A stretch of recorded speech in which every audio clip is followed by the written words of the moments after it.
Hey guys, just looking at doing a set of rocker pedestal machining for a 12 valve. Had a bunch of people ask how you clamp them down and how it's done and that type of thing. So nothing really fancy. And that's the tire that we use on the back a bit here.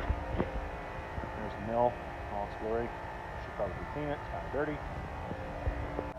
So for anybody that's wondering why you machine the pedestals, you can see it machined down there, so you can get the stud down far enough so it doesn't touch your valve cover. And then obviously here's a stock one, so you just cut a 200 thou piece out of the top of it so they don't touch. There is more than one way to do it. You can do your valve covers. The only thing I don't like about that is that you don't get the same engagement on your block as you normally would. Your 200 thou difference that way. But to each his own. I like to do it the way the manufacturer wanted you to do it. Just a quick video of the mill moving and doing some more cutting.